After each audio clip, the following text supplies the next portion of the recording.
안녕하세요. 리소매드입니다. 오늘은 3학년 모의고사 총평입니다. 이번 6월 모의고사는 어휘나 구문으로 보았을 때 해석이 어려웠을 것 같지는 않습니다. 우리가 아는 단어인데 다른 의미를 가져왔다거나 혹은 문장 구조가 해석하기 좀 어려운 형태라던가 이런 식으로 출제되지는 않았어요. 그래서 확실히 평소에 꼼꼼히 해석 연습을 해왔던 친구들에게는 그다지 해석에 어려운 점이 있을 것 같지는 않았던 이번 6월 모의고사입니다. 이번 총평 영상에서 몇 가지 문제를 좀 살펴보려고 하는데요. 제가 선정한 문제는 21번, 23번, 33번, 39번 문제입니다. 함의파악, 대입파악, 빈칸 추론, 문장 삽입 유형으로 다양한 형태의 문장 유형에 대한 간략한 설명을 드리도록 하겠습니다. 문제를 살펴보기에 앞서서 이 영상은 총평 영상이기 때문에 꼼꼼한 해석보다는 답의 근거를 찾아가는 방식으로 짧게 설명드리도록 하겠습니다. 2022년 6월 모의고사 총평을 시작하겠습니다. 먼저 21번 문제를 보겠습니다. 이번에 3학년 문제도 그렇고 2학년 문제도 그렇고 모두 밑줄 앞 부정어가 나왔는데요. 빈칸 추론이나 이런 함의 문제에서 밑줄 또는 빈칸 앞 부정어는 항상 유의해서 해석하셔야 합니다. 여기 지문에서도 밑줄의 전체 문장을 해석해보면 입장이 없는 관점은 없다입니다. 하지만 밑줄은 no를 제외한 문장이기 때문에 입장이 없는 관점을 찾아주셔야 해요. 그러면 입장이 없는 관점이 무엇인지는 전체 지문을 해석하면서 찾아가셔야 하겠죠. 지문을 간략하게 살펴보면 입장이 없는 관점은 그 관점, 말이 되는 하나의 보편적이거나 권위적인 관점, 있는 그대로 여기에 해당하는 거라고 볼 수 있어요.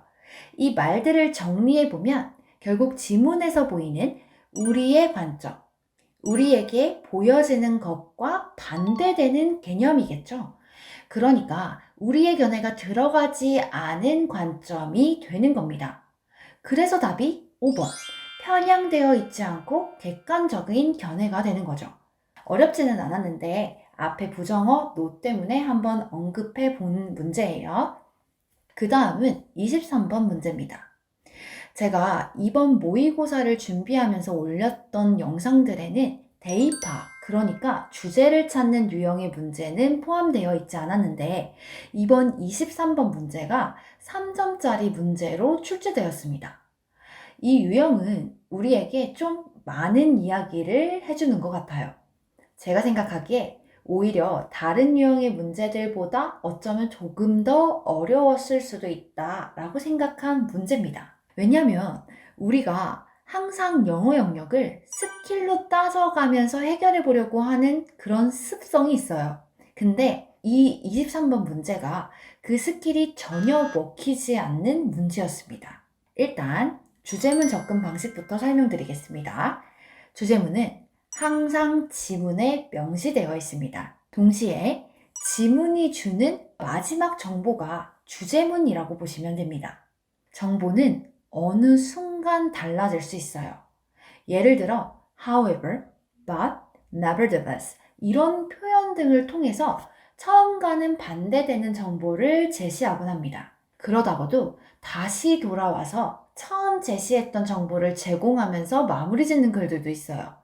그러니까 정리를 좀 해보자면 주제문은 항상 마지막, 지문에서 맨 마지막을 보라는 게 아니라 중간에서 줬던 정보가 끝까지 마지막 정보일 수도 있는 겁니다. 그러니까 항상 마지막으로 제시됐던 정보가 주제다라고 보시면 된다는 얘기예요.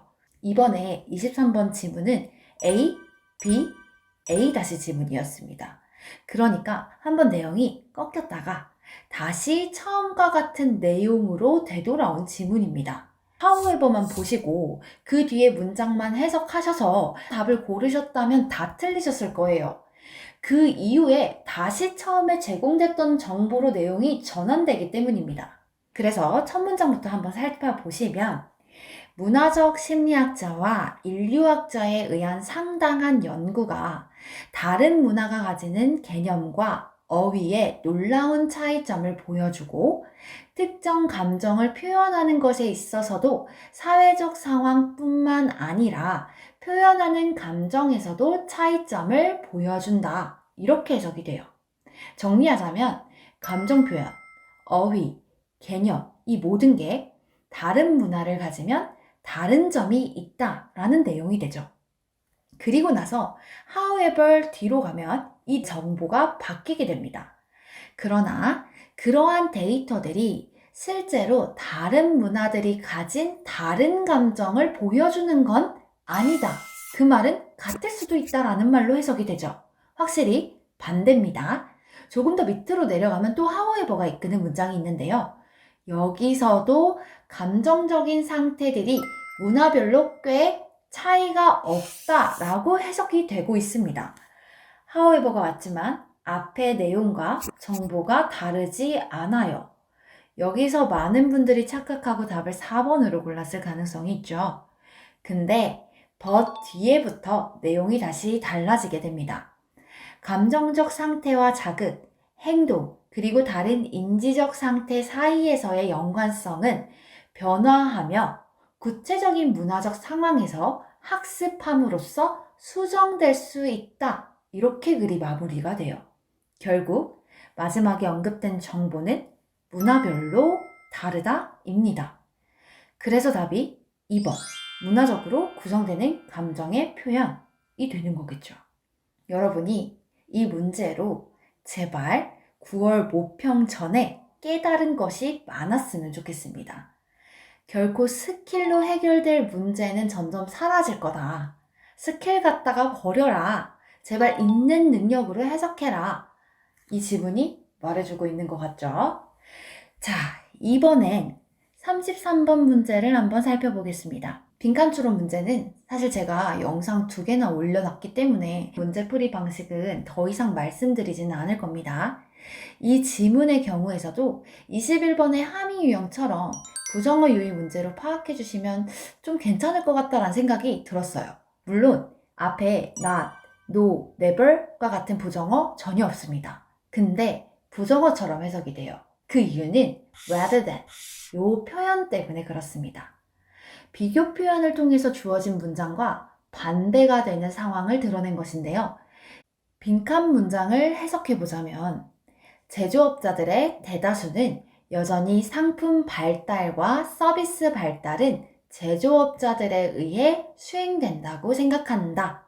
그리고 그들의 일은 항상 욕구를 찾아내고 그 욕구를 충족시키는 것이다. 빈칸 A하는 혁신을 찾고 상품화하는 것보다는 그럼 빈칸 A는 제조업자가 하는 게 아닌 게 되는 거겠죠. 그럼 제조업자가 하지 않는 혁신은 무엇일지 찾아가시면 됩니다. 주요 사용자들의 욕구와 원형이 되는 해결책은 전형적으로 거절된다. 관심이 없는 외부 사항으로 이 말의 뜻은 제조업자들에게 거절되는 상황이라는 거고 이게 바로 제조업자들이 하지 않게 되는 겁니다. 실제로 주요 사용자들은 혁신이 회사의 상품 라인에 들어갈 때 그들은 많은 회사의 주요한 혁신의 실질적 소스로 보여지지만 이것들이 지연되어 도착한다. 이렇게 해석이 됩니다. 지연되는 이유는 앞서 말했듯 제조업자들에게 거절되기 때문이죠. 그럼 빈칸은 2번.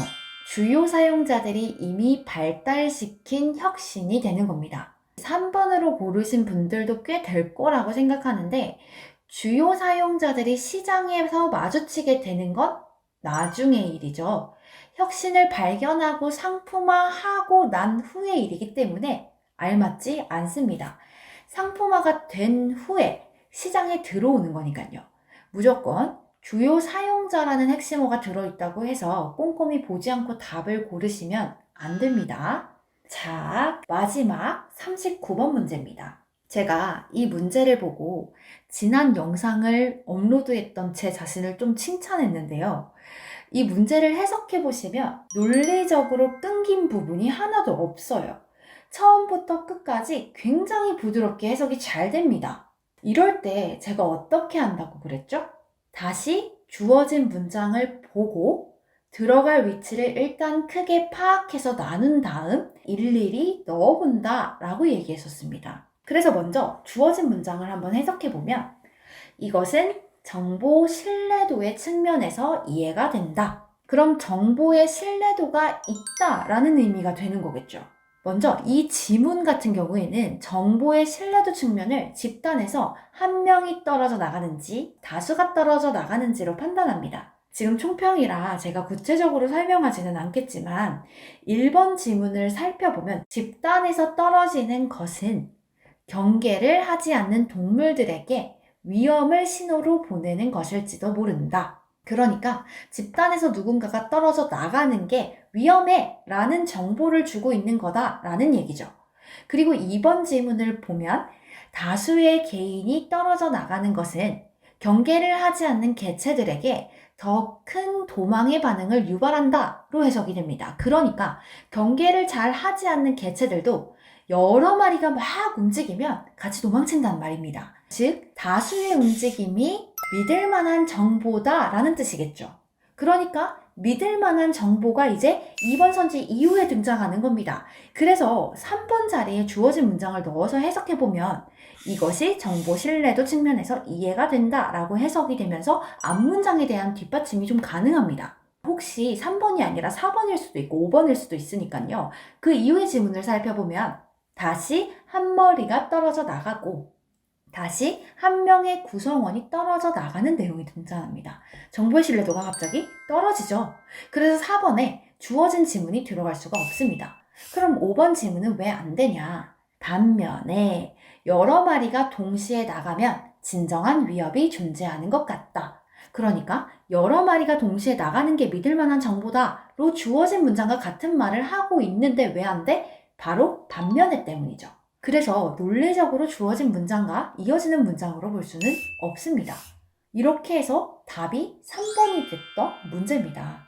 39번이 이렇게 하나하나 따져가면서 해석을 해서 정답을 도출해야 됐던 손이 제일 많이 갔던 문제라고 생각을 해요. 일단 제가 앞서 말씀드렸듯 해석에서 크게 어려운 문제는 없었습니다. 근데 문제 유형에서 헷갈릴 만한 문제가 몇 가지 좀 있었다. 이렇게 보시면 될 것 같아요. 충분히 그동안 많은 해석과 유형 훈련을 하셨던 분들은 몇 문제를 제외한 나머지 문제들은 어렵지 않게 접근했을 것으로 보이고요.